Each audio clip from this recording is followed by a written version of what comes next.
পৃথিবীর সপ্তম আশ্চর্য তাজমহল ভালোবাসার প্রতীক হিসেবে আমরা সবাই একে চিনি, কিন্তু আপনি কি জানেন এই শ্বেত পাথরের নিচে লুকিয়ে আছে এক অন্ধকার জগৎ? তাজমহলের বেসমেন্টে এমন 22টি ঘর আছে যা গত 370 বছর ধরে সাধারণ মানুষের জন্য চিরতরে বন্ধ করে রাখা হয়েছে। কি আছে এই ঘরগুলোতে? কারো মতে এখানে লুকিয়ে আছে মোগলদের গুপ্তধন, আবার কারো দাবি এটি আসলে কোনো মাজার নয়, এটি একটি প্রাচীন শিব মন্দির। সরকার কেন ভয় পায় এই দরজাগুলো খুলতে? আজকের ভিডিওতে আমরা সেই 22টি গোপন কক্ষের আসল রহস্য এবং আর্কিওলজিক্যাল সার্ভে অফ ইন্ডিয়ার গোপন রিপোর্টের ময়নাতদন্ত করব। 1631 থেকে শুরু করে 1653 সাল পর্যন্ত প্রায় 22 বছর ধরে 20,000 শ্রমিক মিলে তৈরি করেছিল এই মহাকাব্যিক স্থাপত্য। কিন্তু তাজমহলের মূল কাঠামোর নিচে মাটির গভীরে এমন কিছু অংশ আছে যা পর্যটকদের চোখের আড়ালে থাকে। যমুনা নদীর দিকে তাজমহলের যে অংশটি মুখ করে আছে ঠিক তার নিচেই রয়েছে একটি লম্বা করিডোর, আর এই করিডোরের পাশেই রয়েছে সেই রহস্যময় 22টি ঘর। আর্কিওলজিক্যাল সার্ভে অফ ইন্ডিয়া বা ASI এই ঘরগুলোর প্রবেশপথ দেওয়াল তুলে বন্ধ করে দিয়েছে। প্রশ্ন হলো কেন? বিতর্কের শুরু 1989 সালে, যখন পিয়েনক নামে এক ঐতিহাসিক দাবি করেন তাজমহল আসলে তেজমহল নামে একটি শিব মন্দির ছিল। তার দাবি অনুযায়ী শাহজাহান এটি দখল করে এর রূপ পরিবর্তন করেন।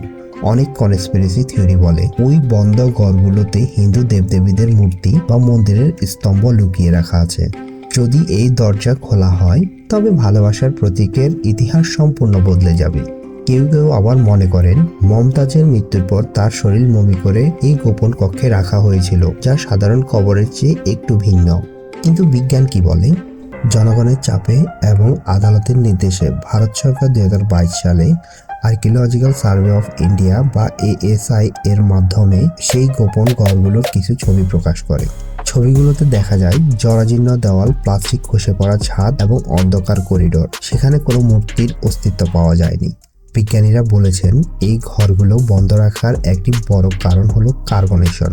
তাজমহলের নিচে প্রচুর পরিমাণে মার্বেল ব্যবহার করা হয়েছে। যদি এই ঘরগুলোতে নিয়মিত বাতাস চলাচল করে বা মানুষের নিঃশ্বাস থেকে কার্বন ডাইঅক্সাইড ঢুকে, তবে মার্বেলের রাসায়নিক পরিবর্তন হয়ে তা পাউডারে পরিণত হতে পারে, যা পুরো তাজমহলের ভিত্তিকে দুর্বল করে দেবে। তবে সবচেয়ে বড় রহস্য লুকিয়ে আছে এর ইঞ্জিনিয়ারিংয়ে। তাজমহল দাঁড়িয়ে আছে বিশাল সব কুয়ার উপর, যেগুলো ভর্তি করা হয়েছিল আবলুস কাঠ দিয়ে।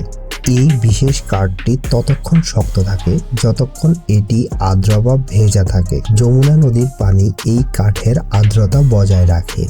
ওই 22টি গোপন কুঠুরি আসলে ভেন্টিলেশন বা বাতাস চলাচলের পথ হিসেবে তৈরি করা হয়েছিল, যাতে ভিত্তি ঠিক থাকে।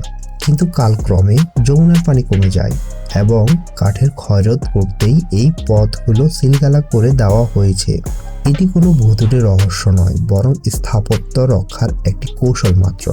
বন্ধুরা, ইতিহাস এবং বিজ্ঞানের এই লড়াই এটা স্পষ্ট যে তাজমহলের গোপন কক্ষে কোনো গুপ্তধন বা অলৌকিক কোনো কিছুই নেই। আছে শুধুই জরাজীর্ণ দেওয়াল এবং স্থাপত্যকে বাঁচিয়ে রাখার নিরন্তর প্রচেষ্টা। তবে মানুষের মন রহস্য পছন্দ করে, তাই যতদিন এই দরজাগুলো বন্ধ থাকবে ততদিন তেজমহল বা গুপ্তধনের গল্প বেঁচে থাকবে আমাদের মুখে মুখে। আপনি কি মনে করেন এই দরজাগুলো কি একবারের জন্য হলেও খুলে দেওয়া উচিত, নাকি ইতিহাসের স্বার্থে এগুলো বন্ধ থাকাই ভালো? অবশ্যই কমেন্টে জানাবেন।